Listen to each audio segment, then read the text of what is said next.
Assalamualaikum warahmatullahi wabarakatuh. Pada kesempatan kali ini, saya akan menjelaskan mengenai teori evolusi dan manusia. Sebelumnya, apakah kalian tahu apa itu evolusi?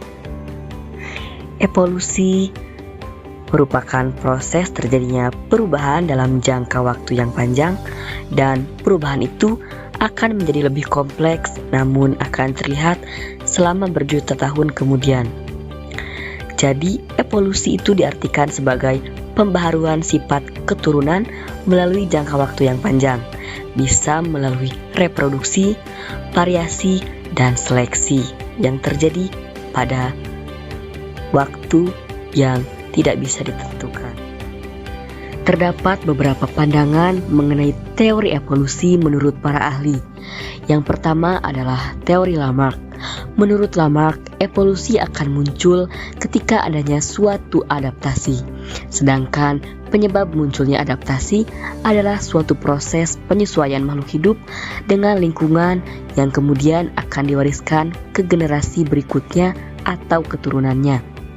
Konsep yang terkenal adalah use dan dissociate pada organ-organ makhluk hidup yang dimiliki arti digunakan atau tidak dipergunakan, dan itu akan berlaku kekal sehingga dapat menurunkan kepada keturunannya. Sebagai contoh adalah seekor jerapah. Jerapah memiliki leher panjang karena terbiasa memakan rerumputan di pohon yang tinggi, dan itu berlaku kekal. Selanjutnya adalah teori evolusi Weismann. Weismann berpendapat bahwa perubahan sel-sel tubuh akibat pengaruh lingkungan tidak diwariskan pada keturunannya. Kemudian De Vries juga mengemukakan pendapatnya bahwa evolusi terjadi dalam lompatan mendadak karena mutasi.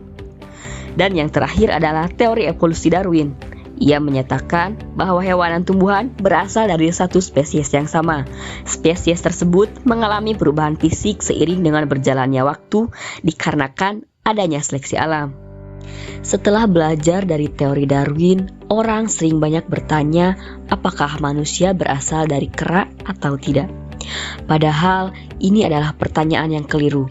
Berdasarkan ilmu biologi, manusia memang tidak berasal dari kera, tetapi kita setara karena masuk dalam lingkungan kingdom animalia yang sama dengan kera. Asal manusia.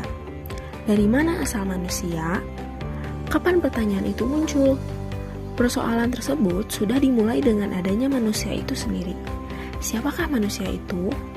Terkait dengan pertanyaan tersebut, sudah terjawab dari dua sumber, yaitu akal dan nakal. Akal yang bersumber dari manusia, sedangkan nakal berasal dari Allah Subhanahu wa Ta'ala. Jawaban manusia terbagi menjadi dua. Pertama, berdasarkan pengetahuan primitif, dan yang kedua, berdasarkan sains. Begitu juga dengan jawaban nakal, dapat dirumuskan menjadi dua. Pertama, diyakini bahwa asal muasalnya dari Allah, dan yang kedua, sungguh-sungguh dengan keyakinan iman bahwa semua itu dari Allah yang Maha Esa. Proses terbentuknya manusia dalam Al-Quran. Dalam Al-Quran, dijelaskan bahwa manusia diciptakan dari intisari tanah yang kemudian ditiupkan ruh oleh Allah Subhanahu wa Ta'ala. Secara ekologi, manusia dipandang sebagai makhluk dominan. Dipandang sebagai makhluk perusak, perampok, dan penyebab evolusi. Kenapa demikian? Hal tersebut disebabkan karena manusia memiliki kemampuan akal yang lebih dibanding dengan makhluk lain.